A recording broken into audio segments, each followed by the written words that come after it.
코로나19로 국경을 봉쇄하는 국가가 늘어나면서 고립된 우리 국민들에 대한 구출 작전도 벌어지고 있습니다. 네, 특히 유럽에서의 확산세가 두드러지면서 유럽 내 누적 확진자 수는 중국의 확진자 수를 추월했습니다. 자세한 내용 황정은 기자와 짚어보겠습니다. 안녕하십니까? 어서 오세요.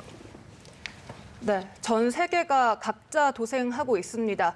각국이 국경을 봉쇄하거나 통제를 하고 있는데요. 이에 우리 교민들도 발이 묶인 곳이 많습니다. 오늘 이란에서 우리 교민들이 이제 오후에 도착을 하죠. 네, 그렇습니다. 일단 오늘 오전 3시 30분쯤 이란 테헤란 공항에서 교민을 태운 전세기가 이륙을 했습니다. 해당 전세기는 두바이를 거쳐 우리나라에는 오늘 오후 4시 30분쯤 도착할 것으로 예상이 되는데요.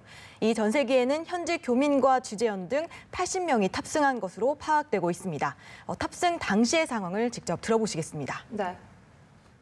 여기 있는 동안에 조금 힘들었던 것은 여기 항공사 측의 사정으로 이렇게 조금 연기됐을 때 이거 정말 돌아갈 수 있나 하는 그런 의구심 때문에 불안했던 마음, 이게 점점 심각해지는 것 때문에 불안한 마음이 굉장히 컸습니다. 그리고 또 대사관 측과 주변에서 애쓰시는 모습을 보면서 그래도 이거는 또 우리 아이가 희망을 놓지 않고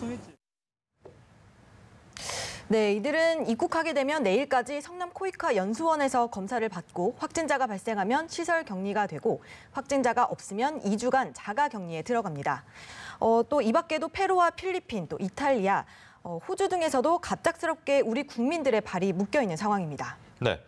국내에서도 해외 유입 사례가 늘면서 오늘부터 모든 입국자들, 그러니까 우리 국민들도 포함해서 특별 입국 절차를 시행을 하기로 했죠. 네, 그렇습니다. 오늘 0시부터입니다.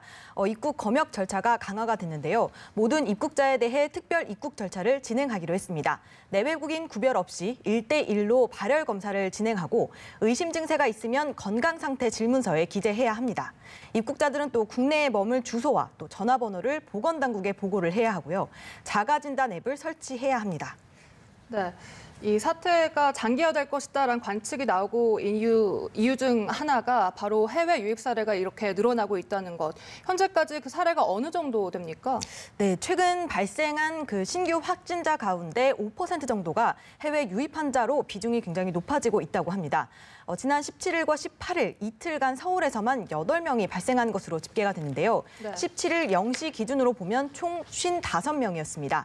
어제 0시 기준으로 전체 누적 확진자 수를 보면 전체 8,413명이었고 사망자는 현재까지 92명으로 집계됐습니다. 완치돼 격리 해제된 확진자는 1,540명으로 파악됐습니다. 네, 대구에서는 누적 확산세가 조금 누그러지는 것 같아서 다행이다라고 생각을 했는데 또다시 집단 감염 사례가 출몰을 했죠. 네, 그렇습니다. 대구 한사랑 요양병원에서 환자와 직원 등 모두 74명이 확진 판정을 받은 건데요. 이외에도 다른 노인 요양병원 4곳에서 의료진과 입원 환자 13명이 코로나19에 감염돼서 어제 하루에만 5곳에서 87명이 확진자가 발생을 했습니다. 아직 고위험 사회복지시설에 대한 검사가 대구에서는 전체의 30%가량만 진행된 상태여서 추가 발생 가능성도 농후합니다. 또 분당 재생병원 원장도 확진 판정을 받았고 이 원장과 함께 회의에 참석했던 보건복지부 김강립 차관은 자가 격리에 들어간 상황인데요. 특히 이 김 차관은 방역 업무를 총괄하는 만큼 코로나19 대응 컨트롤타워인 그 중대본 업무에도 차질이 불가피하다 이런 전망이 나옵니다. 김 차관은 특히 마스크도 착용하지 않은 채 악수를 나눈 것으로 알려져서 감염병 예방 수칙을 따르지 않았다 이런 비판이 일고 있습니다. 네. 그리고 어제 안타까운 소식이 있었습니다. 17살 고3 학생. 경산에서 이제 이번 6일 만에 숨졌는데 수차례 결과에서 음성이 나오다가 일부 검사에서 일부 양성 반응이 나왔습니다. 상당히 이례적인 사례인데 그렇습니다. 이 사례 좀 살펴볼까요? 네네. 아직 이 학생에 대한 조사는 진행 중입니다.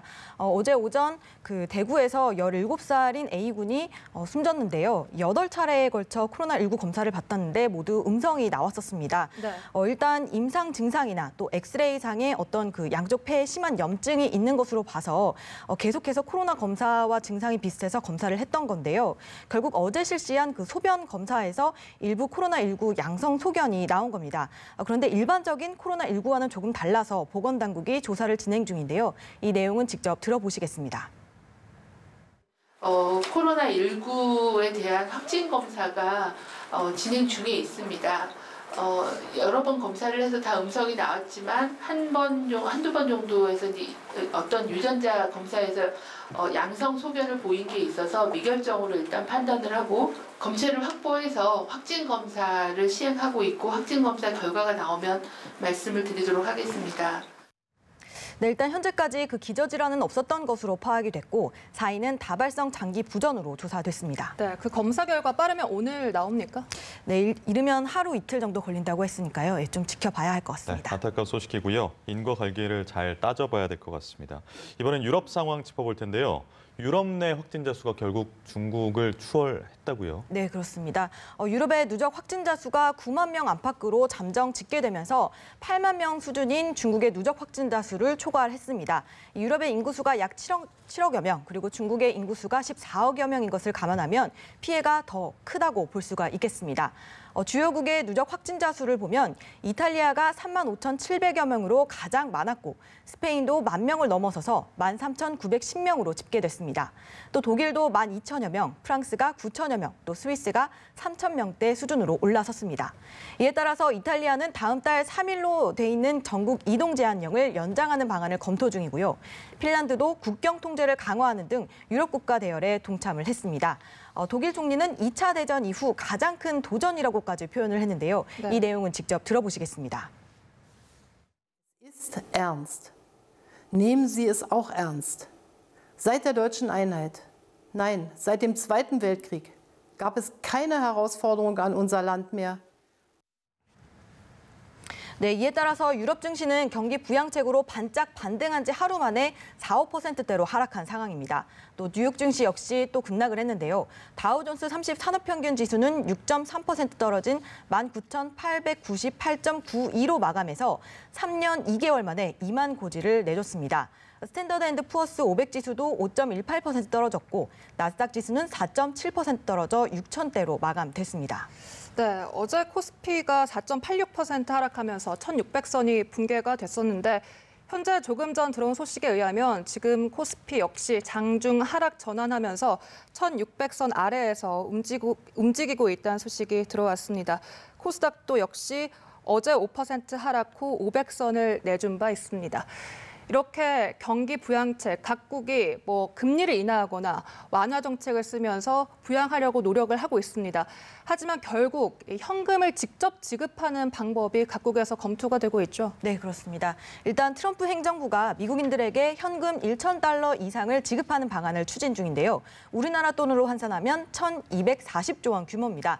부유층은 지급 대상이 아닌 걸로 알려졌고 개인 지급액은 아직 정해지진 않았지만 1,000달러 이상이 될 것으로 전망되고 있습니다. 일본 역시 자국민에게 현금을 나눠주는 방안을 검토 중이라고 밝혔는데요. 네. 현지 언론은 일본 정부가 2009년 리먼 브러더스 파산 사태 당시에 지급했던 금액보다 상향 조정될 것으로 보인다고 보도를 했습니다.